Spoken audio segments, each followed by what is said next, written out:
ഞാൻ IPLSൻ്റെ aim JRF test series purchase ചെയ്തിട്ടുണ്ടായിരുന്നു. എൻ്റെ ലാസ്റ്റ് അറ്റംപ്റ്റ് ഡിസംബർ 2024 ആ സമയത്ത് എനിക്ക് 2 മാർക്കിനാണ് നെറ്റ് മിസ്സായി പോയത്.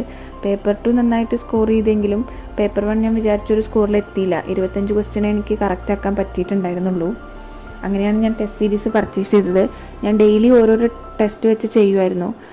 ഓരോ ടെസ്റ്റ് ചെയ്യുന്ന സമയത്ത് നമ്മൾ ഒരുപാട് ഏരിയാസ് കവറാവും. കാരണം വിത്ത് എക്സ്പ്ലനേഷനിലാണ് അത് കൊടുത്തിട്ടുള്ളത്. അപ്പോൾ ഒരുപാട് കാര്യങ്ങൾ നമുക്ക് അതിൽ നിന്ന് നോട്ട് ചെയ്യാനും അങ്ങനെ നോട്ട് ചെയ്ത് പഠിക്കാനും, അപ്പോൾ ഡെയിലി ഓരോ ടെസ്റ്റ് ചെയ്യുമ്പോൾ തന്നെ നമുക്ക് ഈ എല്ലാ മൊഡ്യൂളും ടച്ച് ചെയ്ത് പോകുന്ന പോലെയായിരുന്നു ഉണ്ടായിരുന്നത്. പിന്നെ അതുപോലെ ഡാറ്റയൊന്നും ഞാൻ ഒട്ടും ചെയ്ത് നോക്കാറില്ലായിരുന്നു. കറക്കി കുത്താണ് ഞാൻ സാധാരണ ചെയ്യാറ്. പക്ഷേ ഈ ടെസ്റ്റ് എടുക്കാൻ തുടങ്ങിയപ്പോൾ ഞാൻ ഡാറ്റ ചെയ്യാൻ തുടങ്ങി. ഡൗട്ട് വരുന്ന സമയത്ത് അതിൽ സ്റ്റെപ്സ് കൊടുത്തിട്ടുണ്ടാവും. അപ്പോൾ നമുക്ക് അതിൽ തന്നെ നോക്കിയിട്ട് നമുക്ക് എവിടെയാണ് തെറ്റ് പറ്റിയതെന്ന് കണ്ടുപിടിക്കാൻ പറ്റും. ഇൻ കേസ് നമുക്കും അങ്ങനെ നോക്കിയിട്ട് മനസ്സിലാവുന്നില്ല എന്നുണ്ടെങ്കിൽ നമ്മുടെ ഫാക്കൽറ്റീസ് എപ്പോൾ വേണേലും നമുക്ക് മെസ്സേജ് അയച്ചു കഴിഞ്ഞാൽ റിപ്ലൈ തരും.